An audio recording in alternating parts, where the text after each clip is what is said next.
今日は作品レビューというより自分の受けの好みについて話したいと思う。きっかけは修学旅行で仲良くないグループに入りましたを見ていた時だ。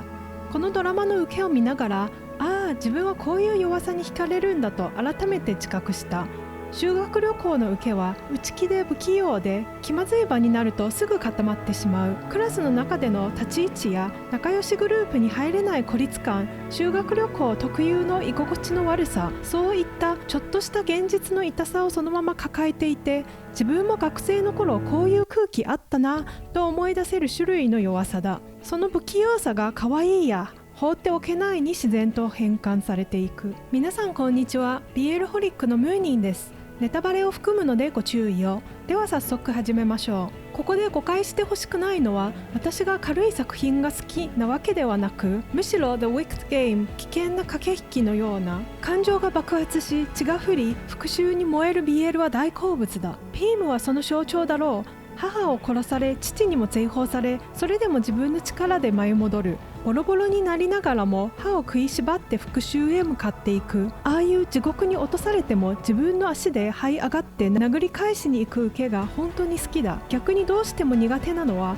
悲劇のヒロインで止まってしまうタイプだ。かわいそうな状況が悪いわけではない。ただずっとかわいそうな自分に止まり、自分で動かない受けにはどうしても距離を置きたくなる。この軸で考えると、修学旅行で仲良くないグループに入りましたの受けは弱さがあっても悲劇のヒロインではない。ただ不器用で、ただ居心地が悪くてうまく喋れないけれど、周りとの関わりの中で少しずつ前に進んでいく過程がきちんと書かれていて、見ていてストレスがたまらない弱さだ。一方、修学旅行で仲良くないグループに入りましたとほぼ同じ時期にリリースされたたくみくんシリーズは繊細な受けとして捉えられる。たくみくんシリーズの受けは守られる側としての儚さや壊れそうな雰囲気が前面に出ている。この儚さ×庇護関係に刺さる人が多いのはよくわかるし、長く愛されてきた理由の一つでもあると思う。ただ個人的にはこの繊細さの提示の仕方が少し噛み合わない。感情やトラウマが重いこと自体は大歓迎だが、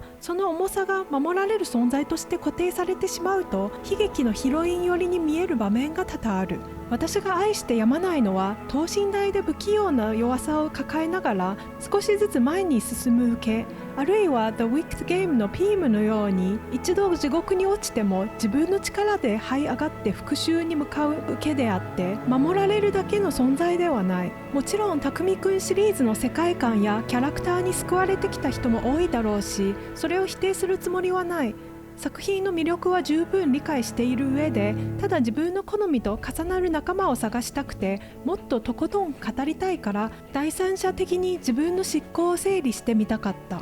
ここからは少しだけ個人的な話をさせてほしい。自分は小学生の時いじめられていた時期があった。その頃は大人になったら絶対にお前らよりすごい人間になって見返してやると心の中で繰り返していた。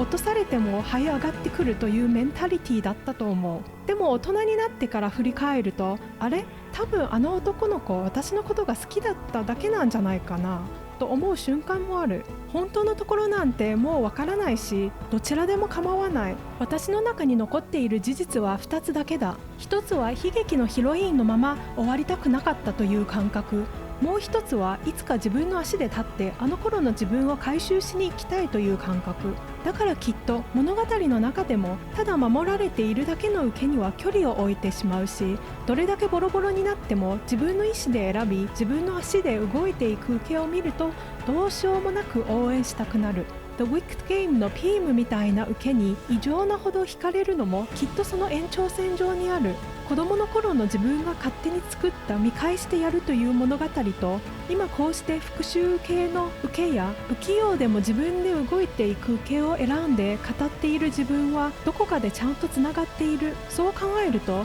BL の受けの好みは単なる趣味というより自分の生き方とか過去のこじらせ方の延長にあるんじゃないかと思うことがある。皆さんはどうだろうか。自分の過去や記憶とつながっている受けの好みはあるだろうか。もしあればコメントで教えてくれたら嬉しいです。また次回お会いしましょう。ではでは。